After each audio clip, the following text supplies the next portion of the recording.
안녕하세요. 사회복지사 창업연구소입니다. 요양센터를 창업하시는 분들께 오늘은 정말로 어찌 보면 좀 무서운 얘기를 해드릴까 합니다. 여러분 혹시 사업이라는 것을 해보셨나요? 요양기관, 특히 방문요양센터를 시작하시는 분들 중에 사회복지사 자격증 하나 들고 쉽게 생각하시고 시작하시는 분들이 정말 많으신 것 같아요. 그냥 뭐 월세만 좀 나가고 창업비도 그렇게 많이 들지 않고 집에서 노느니 그냥 창업하겠다 라며 시작하시는 분들이 많으신 것 같아요. 제가 좀 현실을 알려드릴게요.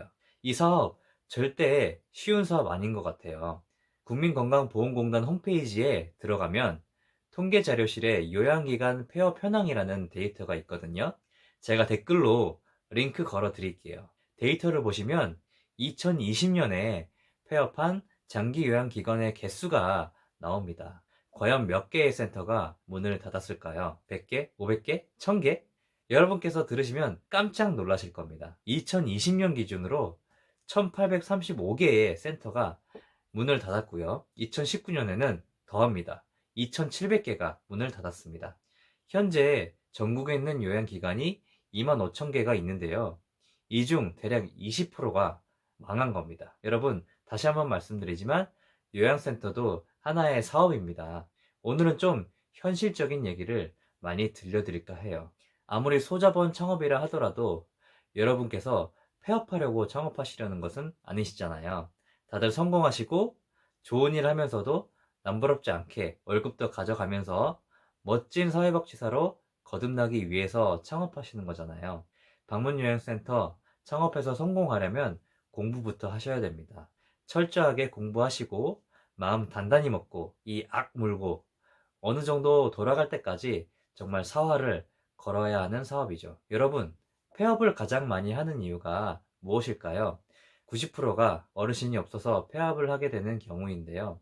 이럴 경우 아무리 작게 잡아도 한 달에 50만 원에서 100만 원 정도는 매달 고정비로 나가죠.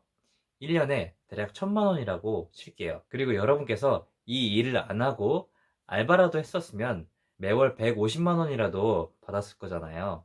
150만 원씩 1년 하면 1800만 원입니다. 이 개념이 내가 어떤 일을 선택하지 않았을 때 벌어들일 수 있는 이득, 즉 알바라도 했으면 1800만 원이라는 금액과 1000만 원이라는 고정비를 아껴 쓸 수도 있기 때문에 결국 1년 만에 접어도 2800만 원의 손실 금액이 발생되는 것이겠죠. 자, 결론적으로 말씀드리면 많은 준비를 통해서 데이터 분석도 하고 어떻게 어르신을 모집할 수 있는지 온라인 오프라인 마케팅도 일단 준비를 한 다음에 창업을 해도 늦지 않았다라는 말씀을 드리는 것입니다.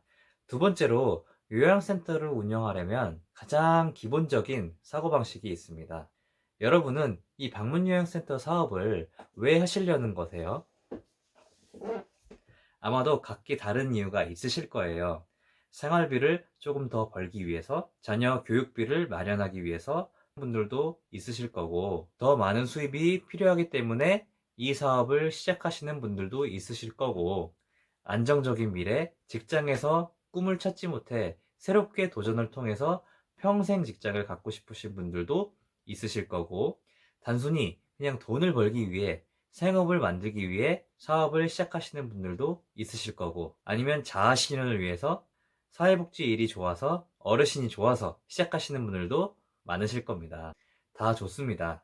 다들 그렇게 시작하실 건데요. 자, 그러면 질문 하나 드릴게요.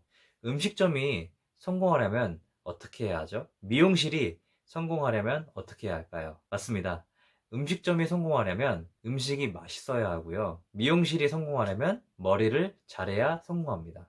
요양센터에서 성공하려면 요양 서비스를 잘 제공해야 합니다. 수익적인 측면도 충분히 생각하셔야 하지만 종종 수익적인 측면에만 바라보시는 사회복지사 선생님들도 있으시더라고요. 수익도 좋지만 근본이 되어야 하는 것은 어르신을 위해 서비스를 얼마나 잘 해줄 수 있느냐 하는 것입니다. 요양센터는 기본적으로 사회복지 사업이기 때문에 다른 사업보다는 특히 어르신을 얼마나 더 진심으로 케어하느냐, 보호자의 마음을 얼마나 잘 이해하느냐에 따라 달려있다고 봅니다. 솔직히 치매에 걸리신 어르신을 상대할 때는 인내심을 갖고 케어를 해드려야 하는 부분이 굉장히 자주 발생이 되거든요. 억지를 부리신다거나 분노를 표출하신다거나 할 때 어르신께 감정적으로 대응하는 것이 아니라 치매라는 병으로 봐야 하는데, 이런 이타심이 기본적으로 있지 않으신 분은 100%이 사업에 어려움을 겪으시는 것을 많이 봐왔습니다. 자, 오늘의 결론은: 첫째, 이 사업 정말 만만하게 생각하지 말고 철저하게 공부하고 분석해서 꼭 성공하자. 둘째, 요양센터를 운영하는데 가장 기본은 요양 서비스를 잘 제공하는 것이다. 구독과 좋아요를 부탁드립니다. 제가 더욱 열심히 컨텐츠를 만드는 에너지가 됩니다. 그럼 다음에 뵙겠습니다.